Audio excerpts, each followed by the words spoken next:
Remember to smash the likes and subscribe buttons, and please spread the love and share the love. The Urantia Book.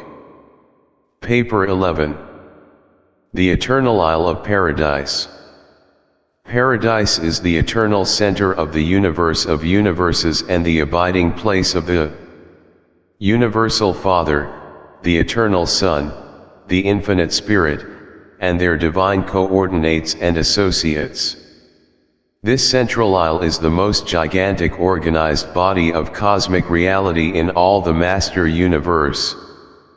Paradise is a material sphere as well as a spiritual abode.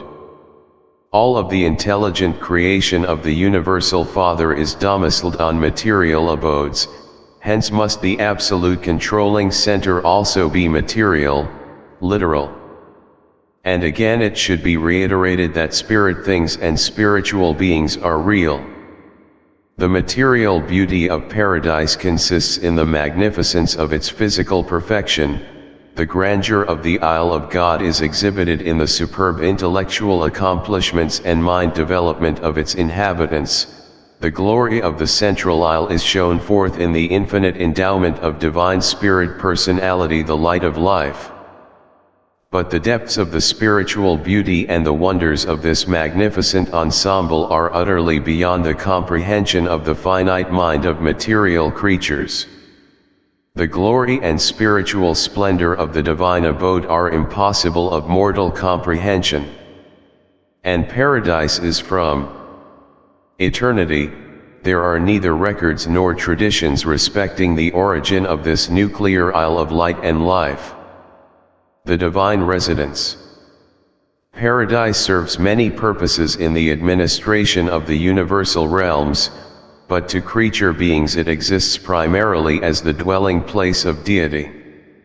The personal presence of the Universal Father is resident at the very center of the upper surface of this well-nigh circular, but not spherical, abode of the deities. This paradise presence of the Universal Father is immediately surrounded by the personal presence of the Eternal Son, while they are both invested by the unspeakable glory of the Infinite Spirit. God dwells, has dwelt, and everlastingly will dwell in this same central and eternal abode. We have always found him there and always will. The Universal Father is cosmically focalized, spiritually personalized, and geographically resident at the center of the universe of universes. We all know the direct course to pursue to find the Universal Father. You are not able to comprehend much about the divine residence because of its remoteness from you and the immensity of the intervening space, but those who are able to comprehend the meaning of these enormous distances know God's location and residence just as certainly and literally as you know the location of New York, London, Rome, or Singapore, cities definitely and geographically located on Urantia. If you were an intelligent navigator, equipped with ship, maps, and compass, you could readily find these cities. Likewise, if you had the time and means of passage, were spiritually qualified, and had the necessary guidance, you could be piloted through universe upon universe and from circuit to circuit, ever journeying inward through the starry realms, until at last you would stand before the central shining of the spiritual glory of the Universal Father. Provided with all the necessities for the journey, it is just as possible to find the personal presence of God at the center of all things as to find distant cities on your own planet. That you have not visited these places in no way disproves their reality or actual existence. That so few of the universe creatures have found God on paradise in no way disproves either the reality of his existence or the actuality of his spiritual person at the center of all things. The Father is always to be found at this central location. Did he move, universal pandemonium would be precipitated, for there converge in him at this residential center the universal lines of gravity from the ends of creation. Whether we trace the personality circuit back through the universes or follow the ascending personalities as they journey inward to the Father, whether we trace the lines of material gravity to nether paradise or follow the insurging cycles of cosmic force, whether we trace the lines of spiritual gravity to the eternal Sun or follow the inward processional of the paradise sons of God, whether we trace out the mind circuits or follow the trillions upon trillions of celestial beings who spring from the infinite spirit, by any of these observations or by all of them we are led directly back to the Father's presence, to his central abode. Here is God personally, literally, and actually present. And from his infinite being there flow the flood streams of life, energy, and personality to all universes. Nature of the Eternal Isle.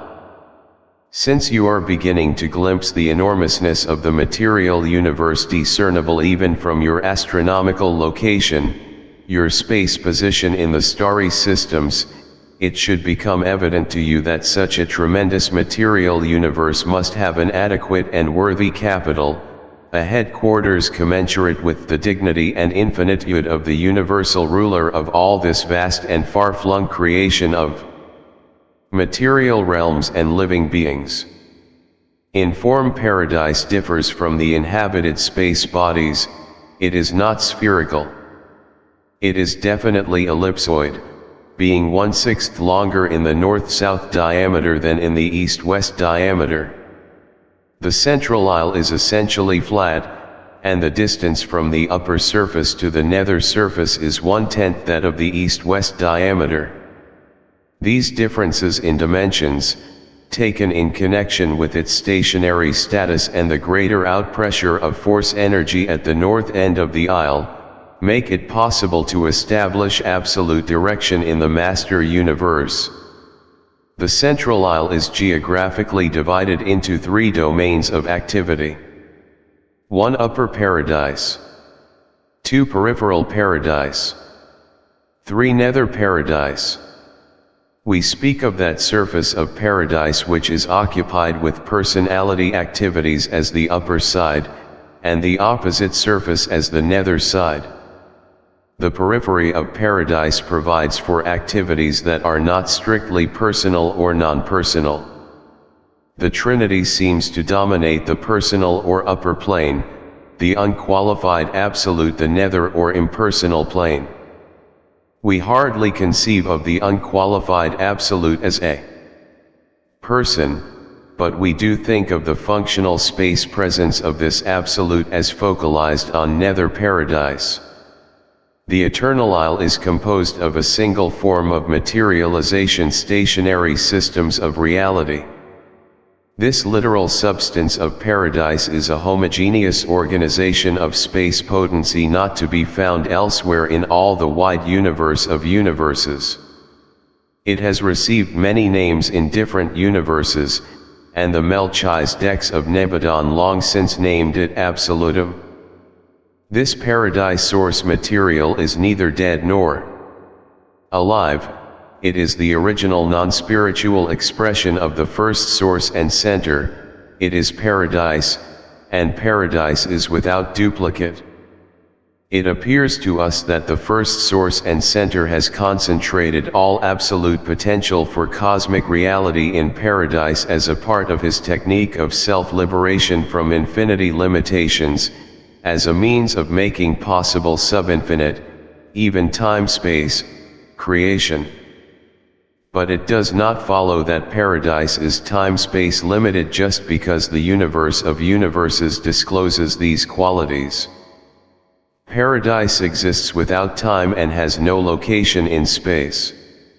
Roughly, space seemingly originates just below nether paradise, time just above upper paradise.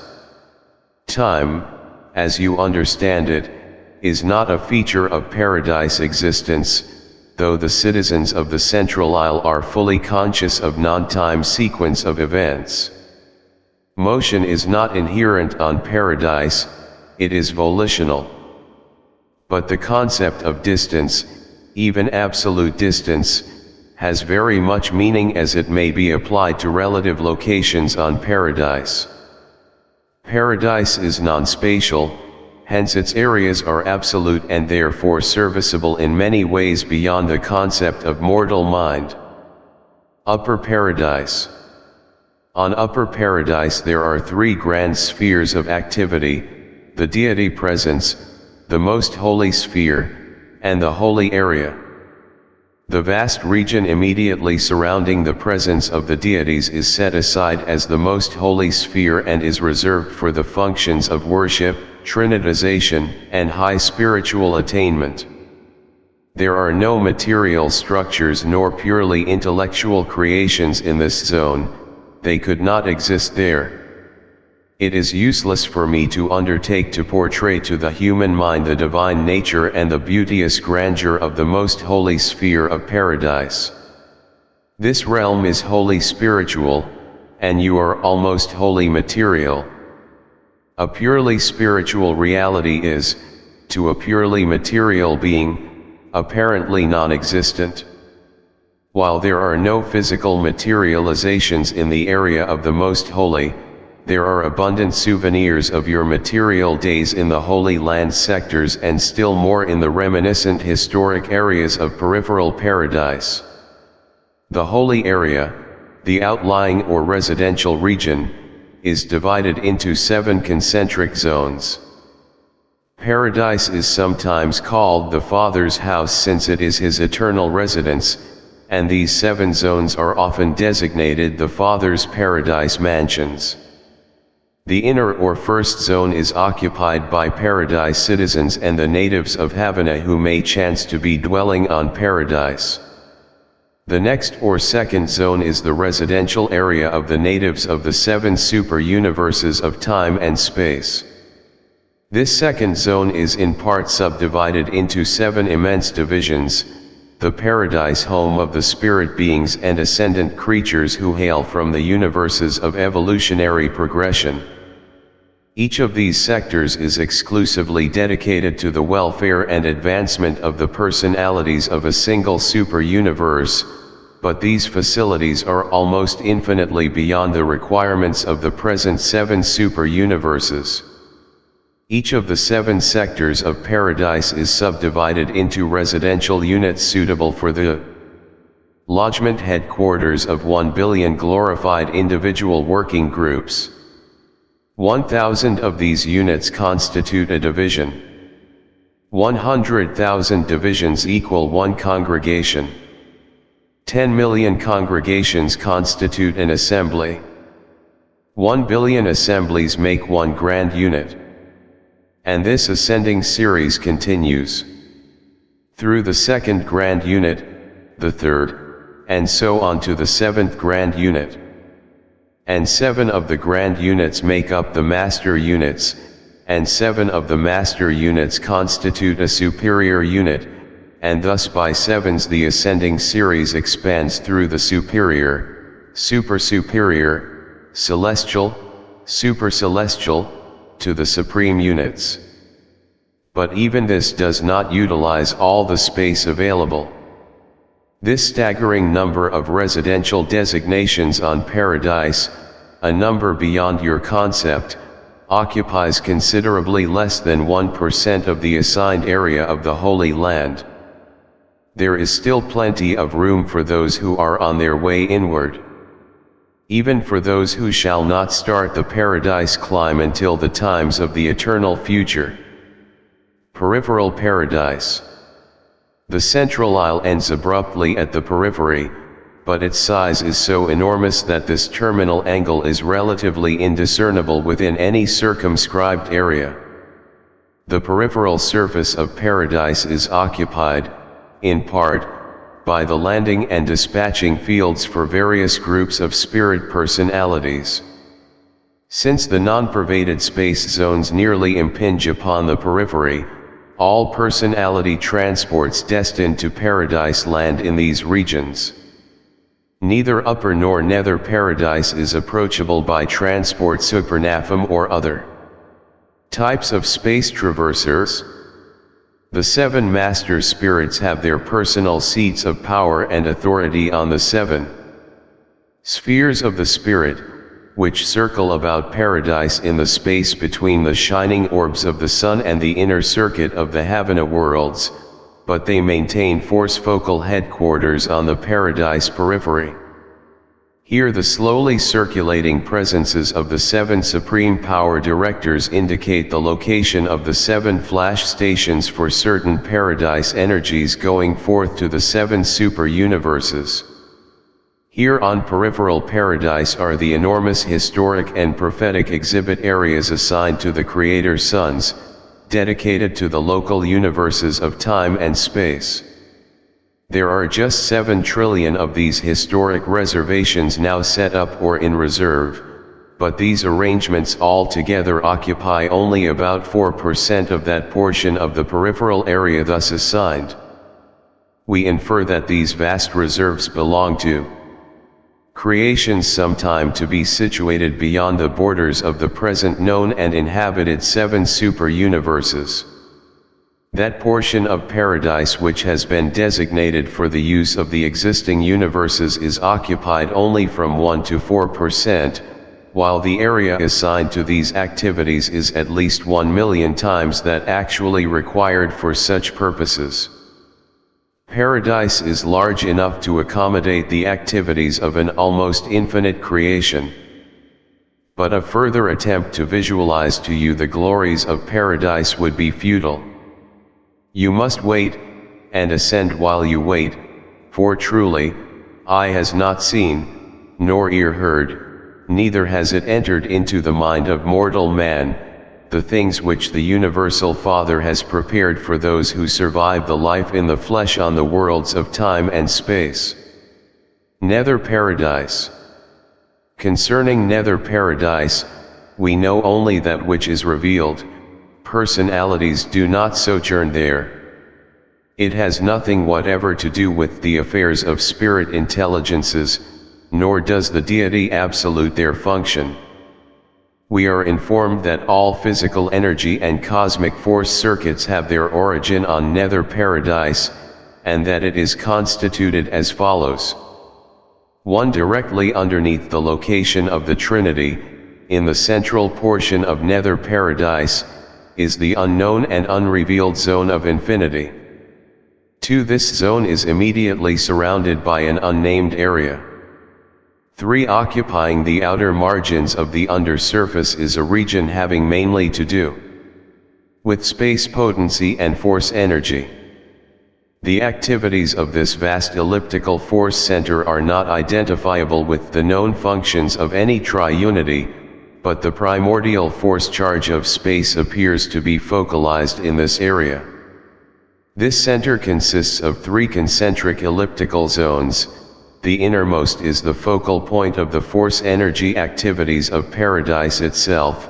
The outermost may possibly be identified with the functions of the unqualified absolute, but we are not certain concerning the space functions of the mid-zone. The inner zone of this force center seems to act as a gigantic heart whose pulsations direct currents to the outermost borders of physical space. It directs and modifies force energies but hardly drives them.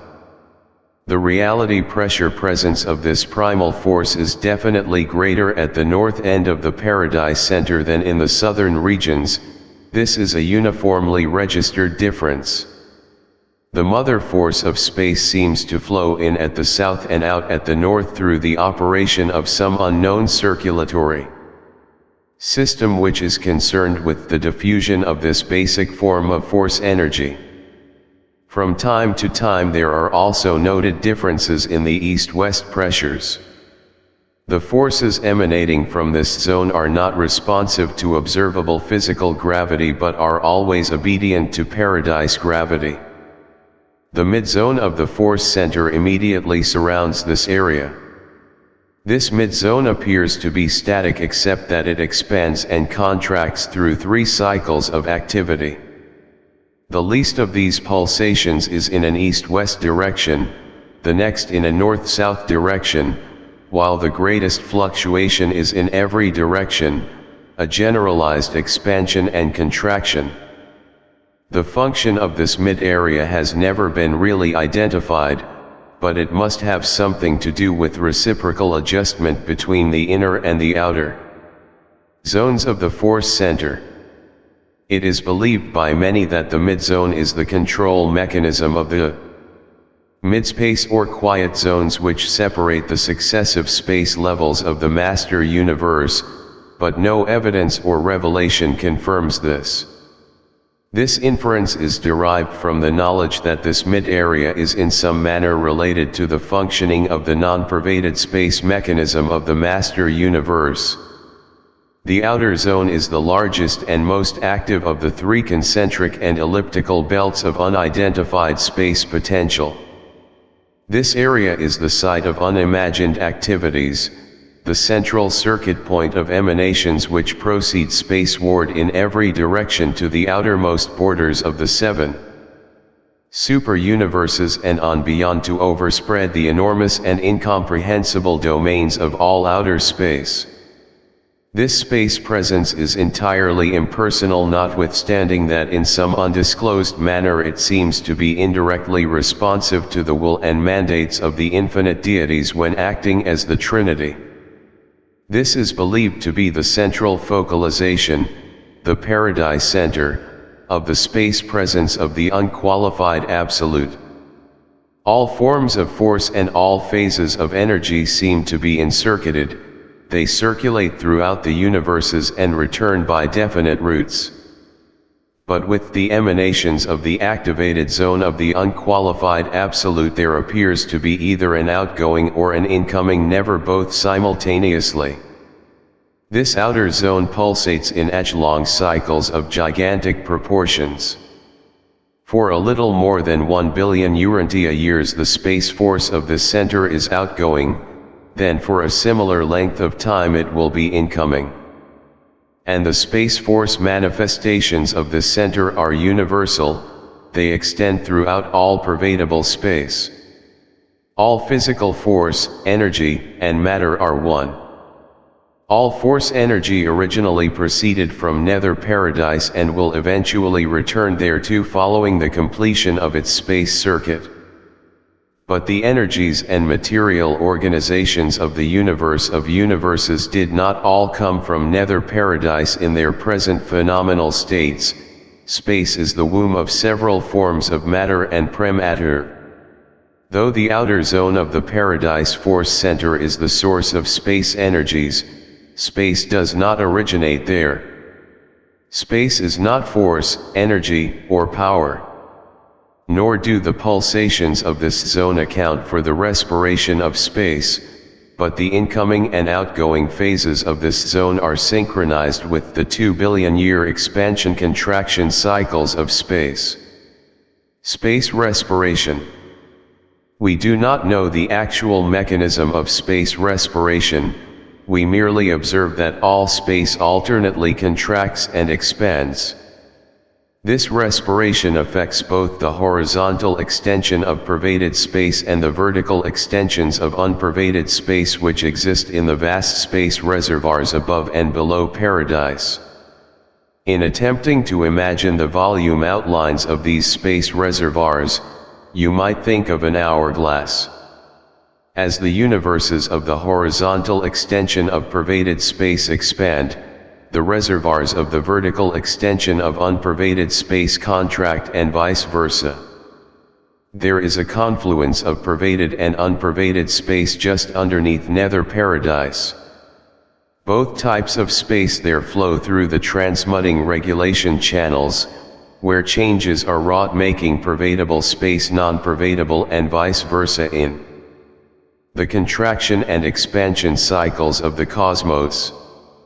Unpervaded space means, unpervaded by those forces, energies, powers, and presences known to exist in pervaded space.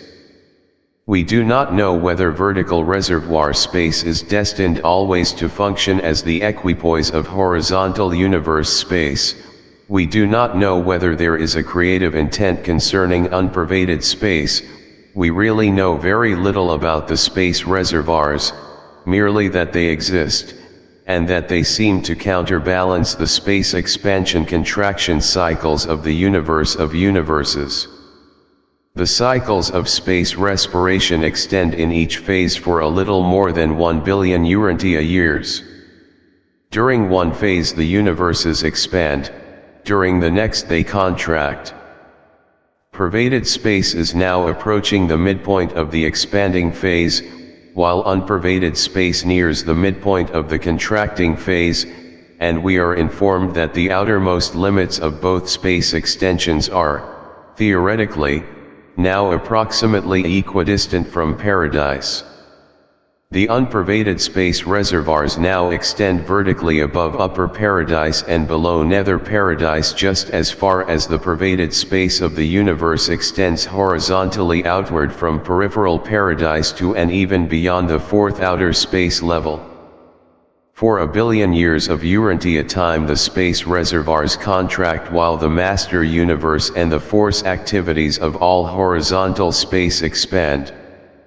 It thus requires a little over 2 billion Urantia years to complete the entire expansion-contraction cycle. Space functions of paradise. Space does not exist on any of the surfaces of paradise. If one looked directly up from the upper surface of paradise, one would see nothing but unpervaded space going out or coming in, just now coming in. Space does not touch paradise, only the quiescent mid-space zones come in contact with the central isle. Paradise is the actually motionless nucleus of the relatively quiescent zones existing between pervaded and unpervaded space.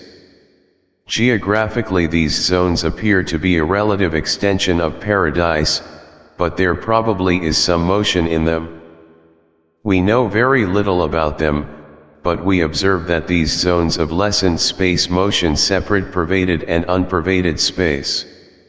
Similar zones once existed between the levels of pervaded space, but these are now less quiescent. The vertical cross-section of total space would slightly resemble a Maltese cross, with the horizontal arms representing pervaded universe space and the vertical arms representing unpervaded reservoir space. The areas between the four arms would separate them somewhat as the mid-space zones separate pervaded and unpervaded space. These quiescent mid-space zones grow larger and larger at greater and greater distances from paradise and eventually encompass the borders of all space and completely encapsulate both the space reservoirs and the entire horizontal extension of pervaded space. Space is neither a sub-absolute condition within, nor the presence of, the unqualified absolute, neither is it a function of the ultimate. It is a bestowal of paradise, and the space of the grand universe and that of all outer regions is believed to be actually pervaded by the ancestral space potency of the unqualified absolute. From near approach to peripheral paradise, this pervaded space extends horizontally outward through the fourth space level and beyond the periphery of the master universe, but how far beyond we do not know. If you imagine a finite, but inconceivably large, V-shaped plane situated at right angles to both the upper and lower surfaces of paradise, with its point nearly tangent to peripheral paradise, and then visualize this plane in elliptical revolution about paradise, its revolution would roughly outline the volume of pervaded space. There is an upper and a lower limit to horizontal space with reference to any given location in the universes. If one could move far enough at right angles to the plane of Urantia, either up or down, eventually the upper or lower limit of pervaded space would be encountered. Within the known dimensions of the master universe these limits draw farther and farther apart at greater and greater distances from paradise. Space thickens, and it thickens somewhat faster than does the plane of creation, the universes. The relatively quiet zones between the space levels, such as the one separating the 7 super-universes from the first outer space level, are enormous elliptical regions of quiescent space activities. These zones separate the vast galaxies which race around Paradise in orderly procession.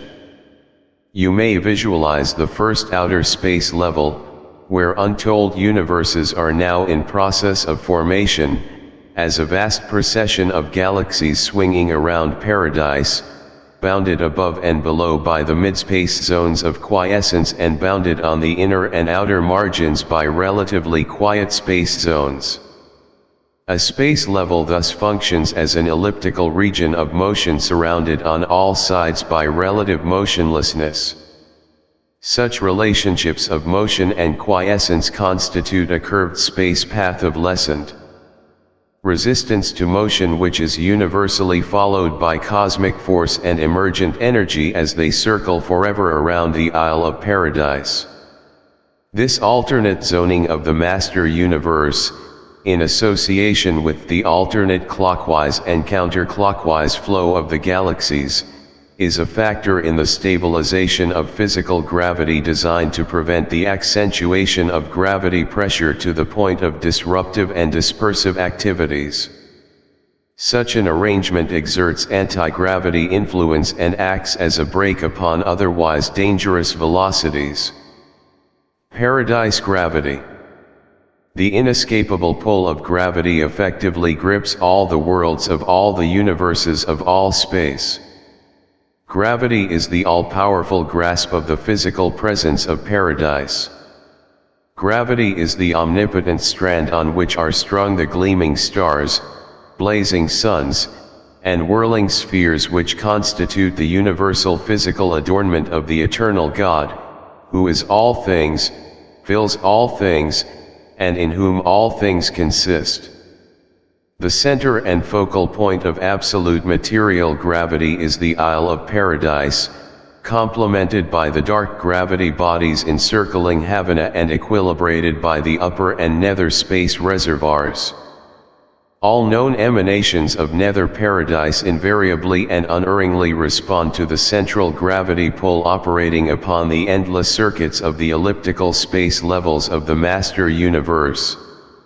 Every known form of cosmic reality has the bend of the ages, the trend of the circle, the swing of the great ellipse. Space is non-responsive to gravity, but it acts as an equilibrant on gravity. Without the space cushion, explosive action would jerk surrounding space bodies. Pervaded space also exerts an anti-gravity influence upon physical or linear gravity. Space can actually neutralize such gravity action even though it cannot delay it. Absolute gravity is Paradise gravity. Local or linear gravity pertains to the electrical stage of energy or matter. It operates within the central, super and outer universes, wherever suitable materialization has taken place. The numerous forms of cosmic force, physical energy, universe power, and various materializations disclose 3 general, though not perfectly clear-cut, stages of response to Paradise gravity. 1 Pre-gravity stages, force. This is the first step in the individuation of space potency into the pre-energy forms of cosmic force. This state is analogous to the concept of the primordial force charge of space, sometimes called pure energy or segregata. 2 Gravity stages, energy. This modification of the force charge of space is produced by the action of the Paradise force organizers. It signalizes the appearance of energy systems responsive to the pull of Paradise gravity. This emergent energy is originally neutral but consequent upon further metamorphosis will exhibit the so-called negative and positive qualities. We designate these stages ultimata. 3 Post-gravity stages, universe power.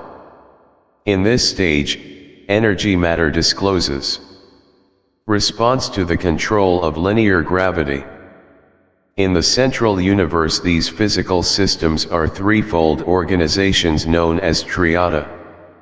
They are the superpower mother systems of the creations of time and space. The physical systems of the super-universes are mobilized by the universe power directors and their associates. These material organizations are dual in constitution and are known as gravita.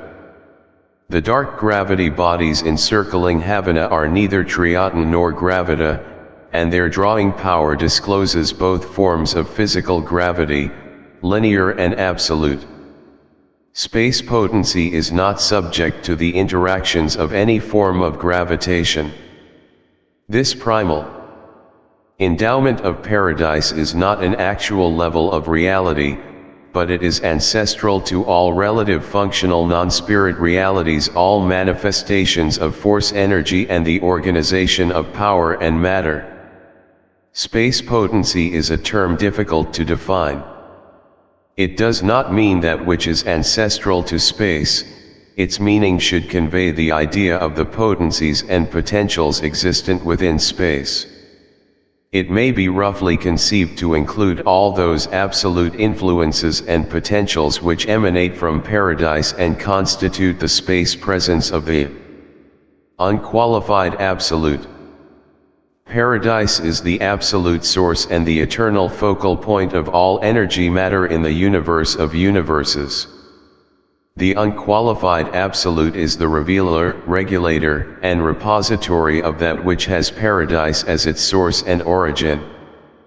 The universal presence of the unqualified absolute seems to be equivalent to the concept of a potential infinity of gravity extension, an elastic tension of paradise presence. This concept aids us in grasping the fact that everything is drawn inward towards paradise. The illustration is crude but nonetheless helpful. It also explains why gravity always acts preferentially in the plane perpendicular to the mass, a phenomenon indicative of the differential dimensions of paradise and the surrounding creations. The uniqueness of paradise. Paradise is unique in that it is the realm of primal origin and the final goal of destiny for all spirit personalities. Although it is true that not all of the lower spirit beings of the local universes are immediately destined to paradise, paradise still remains the goal of desire for all supermaterial personalities. Paradise is the geographic center of infinity. It is not a part of universal creation, not even a real part of the eternal Havana universe. We commonly refer to the central isle as belonging to the divine universe, but it really does not. Paradise is an eternal and exclusive existence. In the eternity of the past, when the Universal Father gave infinite personality expression of his spirit self in the being of the Eternal Son, simultaneously he revealed the infinity potential of his non-personal self as paradise. Non-personal and non-spiritual paradise appears to have been the inevitable repercussion to the Father's will, an act which eternalized the original Son. Thus did the Father project reality in two actual phases, the personal and the non-personal, the spiritual and the non-spiritual. The tension between them, in the face of will to action by the Father and the Son, gave existence to the conjoint actor and the central universe of material worlds and spiritual beings. When reality is differentiated into the personal and the non-personal eternal Son and paradise, it is hardly proper to call that which is non-personal deity unless somehow qualified. The energy and material repercussions of the acts of deity could hardly be called deity. Deity may cause much that is not deity, and paradise is not deity, neither is it conscious as mortal man could ever possibly understand such a term. Paradise is not ancestral to any being or living entity, it is not a creator. Personality and mind-spirit relationships are transmissible, but pattern is not. Patterns are never reflections, they are duplications, reproductions. Paradise is the absolute of patterns, Havana is an exhibit of these potentials in actuality. God's residence is central and eternal, glorious and ideal. His home is the beauteous pattern for all universe headquarters worlds, and the central universe of his immediate indwelling is the pattern for all universes in their ideals, organization, and ultimate destiny. Paradise is the universal headquarters of all personality activities and the source center of all force, space, and energy manifestations. Everything which has been, now is, or is yet to be, has come, now comes, or will come forth from this central abiding place of the eternal gods. Paradise is the center of all creation, the source of all energies, and the place of primal origin of all personalities.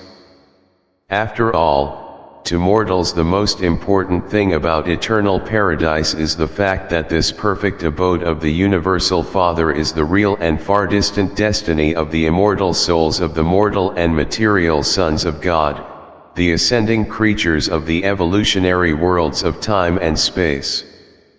Every God-knowing mortal who has espoused the career of doing the Father's will has already embarked upon the long paradise trail of divinity pursuit and perfection attainment. And when such an animal origin being does stand, as countless numbers now do, before the gods on paradise, having ascended from the lowly spheres of space, such an achievement represents the reality of a spiritual transformation bordering on the limits of supremacy. Presented by a perfecter of wisdom commissioned thus to function by the ancients of days on Urantia. Remember to smash the likes and subscribe buttons, and please spread the love and share the love.